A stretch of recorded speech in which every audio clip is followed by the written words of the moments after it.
In the loudest, most energetic part of the deep jungle, where the trees whisper and the monkeys chatter, lived two very different neighbors. Meet Benny the baboon and Oliver the owl. One lived for the noise and the other, well, he lived for the quiet. Now, Benny believed something about himself that no one else quite agreed with. Benny believed he was an absolute genius.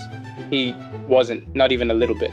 One fateful morning, Benny stumbled upon a treasure left behind by clumsy campers, a shiny metal pot.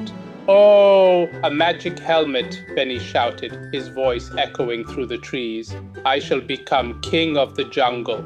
Oliver blinked, slowly. "Benny, that's a cooking pot, for soup, not for kings." But Benny was already gone. He shoved that pot down, hard. Plonk! The sound rang out like a bell across the savannah. It was the sound of a very bad idea. It was stuck, really, really stuck. Benny's kingdom was now limited to the inside of a metal bowl. "I meant to do that," Benny yelled, his voice sounding metallic and hollow. It's a tactical choice." Clang! Benny walked right into a tree. The vibration shook him from his toes to his tail. Clang! Next came a rock. Benny was creating a symphony of embarrassment and the whole jungle was listening. Clang! And finally, the bushes. Benny was now king of the thorns, but his helmet was still there. Oliver sighed, the longest sigh in the history of owls. "Benny, if you stop moving for 1 second, I can help you." Instead, Benny ran around screaming, "I am invisible! You cannot see the king!" He was not invisible. He was in fact the loudest and most visible thing for miles. Later that day, after Benny finally calmed down, they discovered something magnificent, a huge, heavy watermelon. Benny puffed out his chest, the pot still stuck on his head. "Stand back, Oliver. I shall open this fruit with my powerful magic head." Oliver tried to be the voice of reason. "Maybe use a rock, physics, gravity." Thud. The sound was dull and heavy. The watermelon didn't move an inch. It was a battle of wills, and the fruit was winning.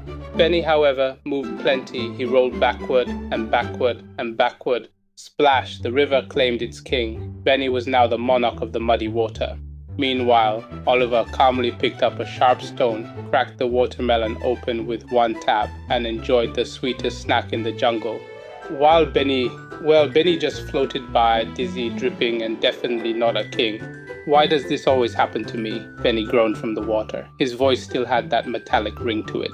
Oliver smiled. "Because, Benny, thinking is much lighter than a watermelon, and significantly less painful."